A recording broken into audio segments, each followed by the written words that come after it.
Welcome to JustWannaQuilt, a research podcast coming out of Tulane University Law School, where we explore all kinds of things, stories about quilting, tools, field trips, maybe some famous quilters stop by, and, of course, a little bit of copyright thrown in just for fun. I'm Elizabeth Townsend-Guard, your host. I'm a law professor at Tulane University Law School. I also hold 2 fellowships right now, one at the Business School and one at the Newcomb Institute at Tulane. And I just want to quilt. Okay, so this interview is with Gina Livingston. She is one of the co-founders of Sewing Masks for Area Hospitals in Atlanta. It's a Facebook group and a movement, and we've been watching them, and they were just amazing and spectacular in what they were doing, and so we have this great interview with her. Can you say a quick hello? Hello. Perfect. Okay, cool. Awesome. All right, so tell me, I know the answer to this, but tell me your name and where you're calling from. Yes, I'm Gina Livingston, and I'm one of the co-founders of Sewing Masks for Area Hospitals in Atlanta, and I'm based in Decatur, Georgia. And you're in Decatur, Georgia. Awesome. I totally love the Atlanta area. You guys have so much quilting and interesting sewing stuff going on. You're like this hidden gem of amazingness. I went to visit Tara Miller and then ended up being like, I want to stay here forever. It's really remarkable how much stuff's going on, and your group is so indicative of that. We've been watching your group for a while now, and it's just remarkable. So I just can't wait to talk to you about all of that today. Before we do that, we have to ask a second question, which is, tell me your first memory of someone sewing or quilting in your life. Well, I still have the first quilt that my grandma made. Nice. That I use often and have to repair. But that's really the first thing that I remember is just this one particular blanket, and she wasn't even a particularly good quilter. It's filled with love. That's not what it's the about. Sentimental right? value. Yeah. So and my kids still use it. It's actually on my bed right now. Like, I can look up and see it. I totally love that. Oh. I totally love that. Now, what was your life like before people started making things, masks and things like that? So can you take me back to maybe, would it be February for you? When was your life regular? Probably February. My husband is a physician, so this kind of all started as soon as they started hearing stuff. Their clinics started trying to prepare for it. He's a geriatrician. Uh-huh. Oh, wow. And when was that? When did he start work? When did he start to worry? Like mid-February, he was like, "You need to go to the store and stock up on all of the stuff that you like." Yeah. Really? And especially because he's a geriatrician. He's working with an older, especially vulnerable population. That is crazy. Right. And he just, he reads a lot, and he used to do infectious disease at Grady Hospital. Oh my gosh. So he was like, I looked crazy in the stores in February. I bought all the good stuff that I was like, well, maybe they're not going to have, the Thai hot sauce I like. Right. Yeah. And then everything was kind of normal until March. And that's when a physician at Grady Hospital, who's a friend of mine, contacted me and said, we're getting a little bit worried here that we're not going to have enough PPE. Here's a pattern I found. Could you sew me a dozen masks just to see what it's like? It gives me goosebumps. That's just like, you must have been surprised by that call. Were you? Yeah. Because you think that we're so used to our medical infrastructure being so secure and sound. Yeah. That to hear somebody say well, we need to prep for a worst case scenario. Right. And that they're calling you to say, hey, can you sew some stuff? Right. Right. And so I contacted 2 of I should say in Atlanta, there are a lot of, I feel like every neighborhood has a crafty Facebook group. See, that's so why we all want to move to Atlanta. Yeah, it's really amazing. So I posted in my little neighborhood's group, and it's a place where usually it's like, hey, I need a yard of interfacing and the store's closed. Does anybody have a yard? And, somebody will give you a yard and then you pass along. Right. It's like that kind of a group. Right. And so 2 friends from the group were like, yeah, hey, I can get, 4 masks done tonight. And so by the next day we had 12 samples to give to this doctor. And then let me ask you a question on that. What pattern did you make? Were the samples different patterns or what did you decide early on? I mean, the earliest one was just a plain sort of pleated surgical mask. Mm-hmm. And at that point, I think not all of us had elastic. Mine had elastic ties for the ears, and then somebody else made some ones out of bias tape. It was kind of like, well, whatever we have, we'll figure it out. So we got those to her, and then her group was like, do you guys think how many of these could you possibly make? And I was like, well, maybe I'll start a Facebook page. And so by the time I put up a Facebook page, two other women, Kayla Hedig and Kirsten Hawkins, who are two other sewists in town, had also made Facebook pages for the same thing. They had kind of heard about other places needing these independently. Interesting. And then so we all started emailing each other saying, maybe we just need to start combining forces. If there's a big need for this, maybe we can do this better together. Interesting. And so that's how it started. And it grew. We were getting, I think, 1,000 followers a week. You know, we're still getting a couple hundred a week, but off the bat for the first 5 weeks, that's crazy. It was really deep. Yeah. All right. So I know what the listeners are going to ask. Like, what's your favorite pattern now? What materials are you using? You've now been in this game for a while. How has your thinking about it changed? Yeah. We're getting down to the point of people's stashes have run dry. Yeah. Which is going to be really fantastic when we can get back to quilting tops and rebuild the whole stash. I know, right? Like that's the happiest thing for me. I'm like, well, listen to this. Look at how selfish I'm being. I'm going to donate these things and then get all new fabric. Right. So, initially we were doing these sort of surgical pleated masks, and they're kind of a universal fit. Yeah. I happen to like a more fitted style. I can go grab one. Yeah. But it looks like a Mortal Kombat. You know that video game? Is it like is it the COVID mask? Is that what you guys are using? No. Well, so different. We kind of were looking online and finding all different patterns. Yeah. And so we have a few sewing instructors and pattern makers on our administrative team, and they've come up with 3 really good patterns that are kind of just all their own. Yeah. So one is the pleated surgical. One is a larger fitted mask that's meant to cover an N95, so it's quite large. Uh-huh.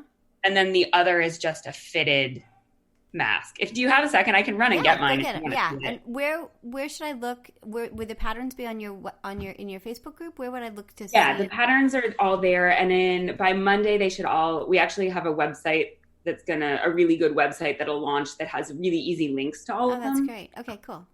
Give me 1 second. I'll go grab it. Sorry again. Such a goof.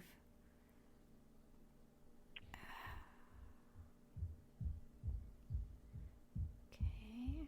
All right. So there are sewing masks for area hospitals, Atlanta. Is that right? Yeah. Yeah. Oh, look at that. Nice. This nice is the style I like.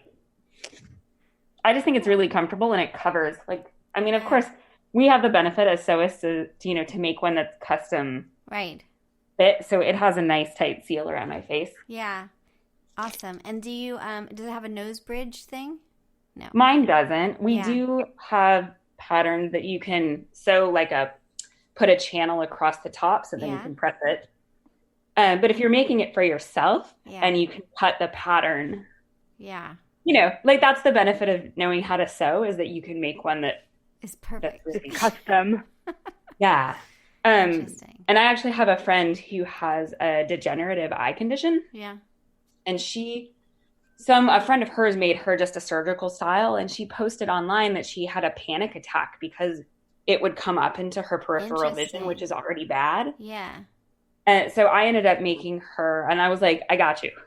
we can do something. So I made her one of these, but cut it lower on her cheeks. Oh, that's so nice. So it's kind of nice to have a skill where you can really make it however you want it. Yeah, hugely. Okay, so tell me what's going on with this group now. So how many weeks in are we now? We're like 6 weeks in. Oh, so much. Yeah. what's happening in the group, and what do you see as the future? Because you're starting to launch a website, so you don't think this is going away anytime soon. I don't think so, especially since all of the restrictions have really been, the stay-at-home restrictions have been thrown out here in Georgia. So we're going to know in like 3 or 4 weeks whether or not that was a good idea. Fortunately, most people here, I think, are still sheltering in place, and the restaurants in my little part of Atlanta are not really open.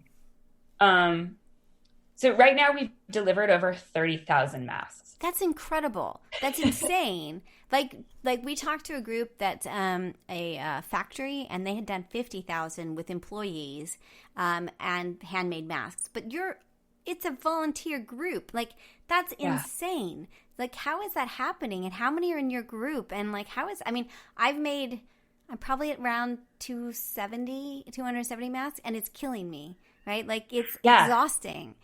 So tell us more about how you're doing that. Yeah, so we really have set up what feels like a whole corporation in 6 weeks. We've received a lot of donations of fabric and elastic, and you name it. We have received donations. We even have a makers group. They are 3D printing us bias strip makers to save time. You just run, you cut your 2-inch strip of fabric, you can leave the selvage end, so you don't have to do anything with them, and then you just run it through with an iron, and you have a tie. So that actually goes to we have a local church that has offered to be our warehouse and kit making facility, so they receive all of our donations. They package materials so that in baggies that make 50 masks. People go on our website and fill out a form saying that they would like a kit. Those kits, then we have a team of drivers that drive kits out across the metro area. Amazing. Once people sew those up, then we have, I think, 54 drop-off locations of volunteers who just put out a bucket on their porch. So there's one within striking distance of anybody in the area. So you just go drop yours off in the bucket with a little form we ask that gets filled out. And then those go to a distribution kind of warehouse that we have a woman who collects all of them, and she takes the facility requests, packages them all up. And then we have another team of drivers who takes those out to the facilities. That's insane. And I should say it's all no contact. So there's not a point at which anybody is actually seeing another human being. Amazing. It's all just done via porches. And it's all volunteer. Is that right? Yep. How big do you think your volunteer group is at this point? There are, I think, 8,600 people on the Facebook page, but I would guess that maybe, I actually don't know how many people are actually sewing. It's got to be a lot. Yeah. And then, we have a lot of people who are like, well, I don't know how to sew, but I can be a driver. Or, we have a communications person helping us set up interviews like this. We've got people contacting facilities. We're starting to kind of expand on what we're doing. We dropped off yesterday 1,000 masks to the Cobb County Health Department. And so they're getting those out to people, who aren't necessarily, working in a hospital, but there are people who are helping the health department run, people who are at testing sites, So we're starting to expand. We still have, I think, requests for 13,000 masks, and those just increase every day. Oh my gosh. I mean, and it's even stuff like we've taken on a project and they actually bought all of the material for us, and we asked a certain group of sewists to do it. But the MARTA, which is our public transportation system, they needed masks for their drivers. That's craziness. So we're kind of expanding into like what helps keep our city run and who do we need to keep healthy. Yeah. In order to do that. And actually we delivered 4,000 masks to the Children's Hospital of Atlanta. And a friend who works there just said this morning that they've given the ability to give the cloth masks to a lot of people who aren't directly doing procedures has opened up the medical masks that they do have so that their procedures are all, extremely safe. That's amazing. Yeah. That's amazing. So if people are listening and they're not if they're part of your community, they can go and go to the Facebook group. Tell me the name. I know the name, but tell everyone the name of the Facebook group. Yeah, it's Sewing Masks for Area Hospitals Atlanta. Yeah. And I should say that it's gotten so big in Georgia, and we on the website, I think this coming week, and you can contact us through our volunteer form that we have. But we're setting up chapters in other cities. That's what I was going to ask. Is sort of, if you're not in a city that is this well organized, what do you do? What are your thoughts? Yeah, you contact us, and we'll give you the kit on how to start it. Really I mean, cool. we'll just tell you everything that we've done, and we'll be available to answer your questions. And then Amazing. if there is a need for this in your city, we'll tell you how to do it. Incredible. It feels like an open source project. Like, yeah, we'll give totally. you all of the things that we've learned, because we've definitely had some readjustments of like how we do things and what we need to do. But if this is needed, I think there's a chapter in Mississippi and one in Florida, and several in South Georgia. And, sometimes the quantities are a lot smaller. I think there's one small chapter, they've put out like 500 masks, but that's still 500 people who are much safer. Yeah, that's the way I feel. You just all do what you can do. And we have a local group here that we interviewed that's working on their in their own way. I just think this is amazing. It really is like a thing. Now, have you done other interviews, and like how you all must be like famous, right? Like what is like mask making niche celebrityness like? Because you guys really are a thing, I think. I mean, I think that we all wish that, the three of us who started it, every day that we have a meeting, we're like, all right, maybe this ends tomorrow. Yeah.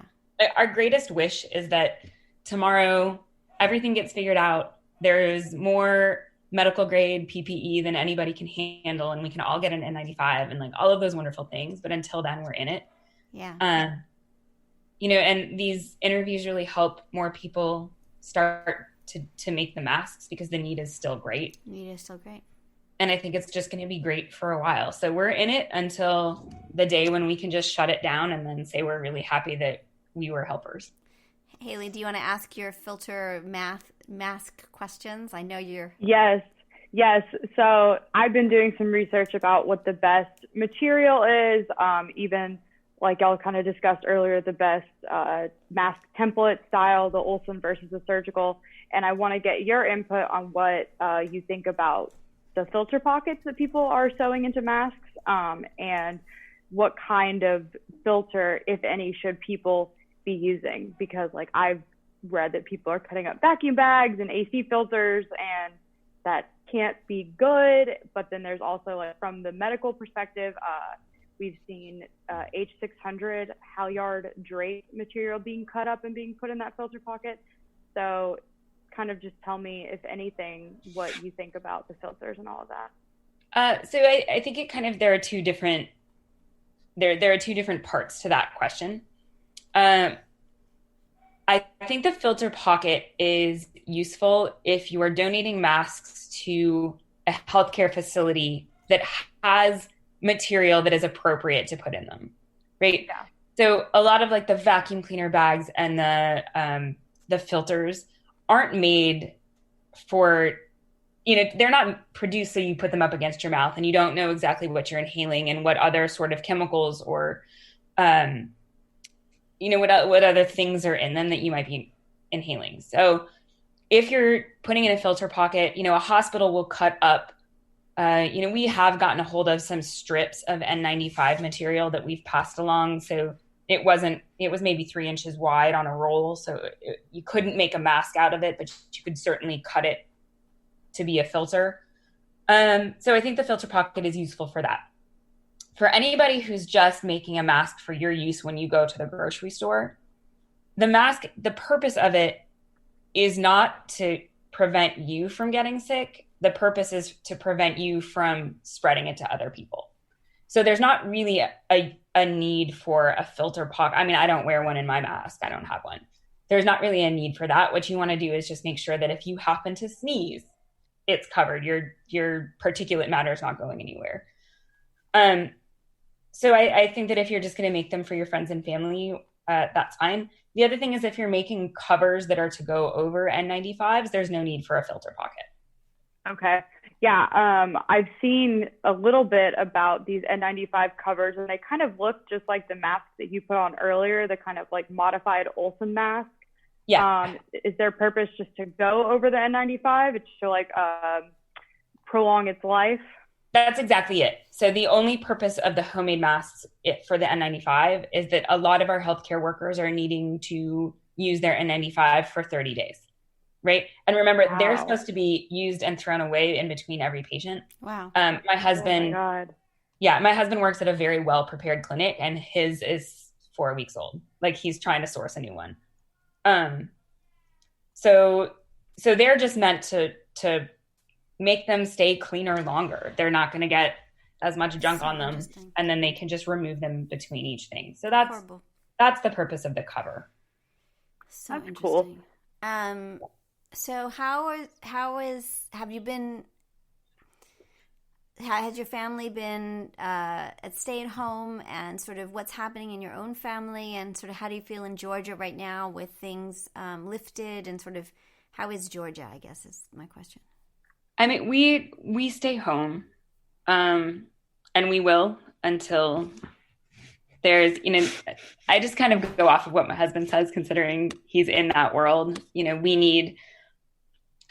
we could have a testing site every place that SMAH has a drop-off location, I'd really feel better about things. Like, we have more drop-off locations for masks than there are testing centers in Georgia, which is a huge issue, right? We need an army of contact tracers, which would be a really fantastic place for a lot of those people who have become unemployed to really get a job that would be super important right now. But in my own house, we're staying in. I have 2 small kids. They're not going to school anytime soon. And we stay in mostly because since my husband has been conducting COVID-19 tests at work, we feel like we don't want to be the part of the chain of transmission. So we stay in because we don't want to be the people that get you sick. Yeah. And how do you have like a special, sorry. Go ahead. I was going to ask if you had like a special protocol for like your husband taking off his work clothes and like putting them immediately in the wash. Cause I've seen online that some people whose partners are in the medical field they're staying in hotel rooms because they're trying to avoid that family transmission. Yeah. So we're actually, sorry, that was my son who came in. I forgot to lock the door. That's okay. No big deal. We're cool with that. So we have like a little ranch house, and you can get into the laundry room, thank goodness, from the back of the house. So he leaves his shoes outside. He comes in. He literally throws everything that he's wearing into the washing machine right there. Then we have some Lysol wipes. He wipes down his keys and his phone and like anything that has come home. And then he goes straight into the shower, which has been really hard on the kids, actually, because they're used to like running home and giving, dad gets home and they get a big hug and it's super exciting. Aww. So that's kind of what we're following here. My husband is like the guy who he like tries to really respect his patients by like dressing nicely and that, and he's gone to wearing scrubs, which is hilarious. And so we're trying to, I bought like compostable lunch containers because I just don't want anything that doesn't need to come back home. So we've kind of modified life that way. And how is he feeling about what he's seeing? Does he have any thoughts about, sort of how should we understand what's going on at this point from his perspective? I think, he's just concerned that the infrastructure isn't set up to deal with the crisis. And he says, we can't go on like this indefinitely, but if the government could set up testing sites, if they could get an army of contact tracers, then we would, tamp down hotspots when they come up, and we could all kind of go back to living a more normal life. Yeah. We've gotten a little more comfortable. Like last night, my 3 best friends, it was my 40th birthday this week. Happy birthday. Thank you. My 3 best friends came, and, we were all sitting 10 feet apart on our lawn drinking wine, which we hadn't done up until then. But I think everybody's like, okay, like we have to live with this, and we have to figure out ways to have a life outside of just our little homes. Although I'm not going to lie, it's been really nice having time just like so. I know. I've been picking up my knitting and, I think if you're a maker, this time is, I have a lot of friends who aren't makers. And so it's really hard to find something to fill the time. Yeah. I don't. But if you have something like quilting and sewing, like, you have something to go to that lets your mind rest. Yeah. And I think the mask thing is, we see the need. I mean, it's not fake. So you feel like when you are making masks or doing something like that, that it's downtime, but it's also helpful time. And I think that helps a lot too. Yeah. Yeah. And it's, once you figure out the pattern that you like to use, you can really zip through them. That's true. That's very true. Well, this is really, really cool. I really do appreciate all of this. And as I said, your group is really stands out there. Do you feel that way too? Are there other groups out there that you've connected to that you feel like we have mass.org is amazing. They've like organized in this crazy way. It's kind of remarkable. But I mean, it's there. And I guess related to this question is like, it is not like, these are really amazing organizations like yours and like that the other ones that like you're putting together some entrepreneurial like really amazing skills to do this. This is not just like a few people making masks and then it's amazing. That story has to be the story in some way. Yeah, I mean, I think that you get a bunch of people who see a need and a way to fill it, and it feels good to do something. Yeah. Because it's, there's a large part of this that feels fairly hopeless. Like there's no end in sight. I don't know what I can do. I'm stuck at home. Yeah. But here we are, we have our sewing machines and our stashes of fabric and we can contribute in a really impactful way. It's great. Huh. Interesting. And I feel like everybody now is like, I feel like, sewing is like this hobby and people are like, oh, you sew. And you're like, yeah. Now people are like, you sew? This is great. Right. Totally. We are. And then I hope afterwards, like the people that we know who are on the Facebook page that are like, all right, I got a sewing machine 3 years ago and I never touched it. And now they're making masks. I hope that they in turn after this find like a sewing endeavor that's really fun for them. Yeah. Yeah, I agree too. I mean, the sewing industry has been so like, how do we revitalize? How do we revitalize? And we just interviewed the communications person at Joanne. They're like, we've never seen more activity than this between the kids staying home and people making masks and like it is like it's shifted the concept of what craft is in this incredible way. And that it's like bipartisan, right? It's not like everybody's making masks. It's not like the pink hat phenomenon where it was like the knitting people were like, "Don't buy pink from my shop," right? Right. Yeah. So I mean, it's really, really, really amazing. It's just we'll see what happens next. Right. I hope people keep making. I think there's something really fundamental about making to the human experience, and sort of the world that we have been living in is the antithesis of that because everything is made for us. Like all of the things that we consume are made for us. And so maybe people will hold on to that. Like they've started making and then they realize that there's a part of their humanness that needs that. And then they keep it going. We just got a serger, which is like, I'd never had it. And it was like, oh my, it's life changing, right? All I want to do is surge things. I'm like, what can I surge next? But, and I'm such I'm a quilter through and through, but I'm like, I don't make anything practical my whole life. And now I'm like, I could probably make some skirts for my kid. And it's like, it expands in this really interesting way. So I think I'm pretty regular. Like I'm a regular person. So I suspect that other regular people will be feeling this way too. Yeah. I mean, there's just something about it that makes I've always worked in like the arts. I've never had a very corporate job. And so I think that there's something that people need to do. And if you can get back to that, there's so much that you learn from just like making something. Yeah. Like, especially like with a mask, if you're new to sewing, and even those of us who have sewn for a long time and are trying to figure out how to like make this little itty bitty, like make sure it all fits and looks nice. There's a lot of like humility in sewing.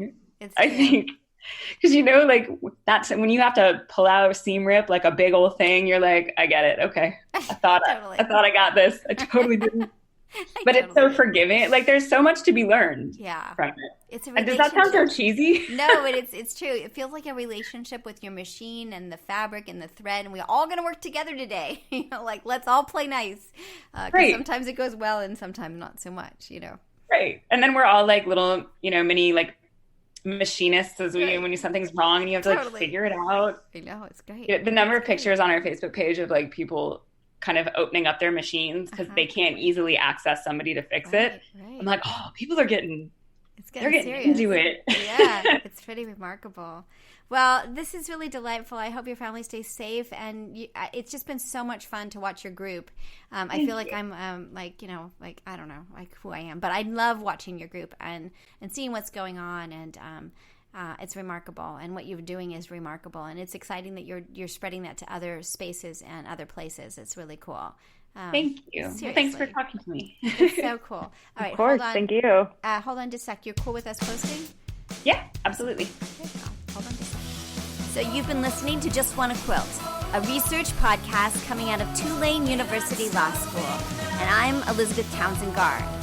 If you like this podcast, keep listening. Also, we have a Facebook group. Come join us. We talk about a lot of things. We also have an Instagram account. And of course, most importantly, I really hope you get a chance to quilt today.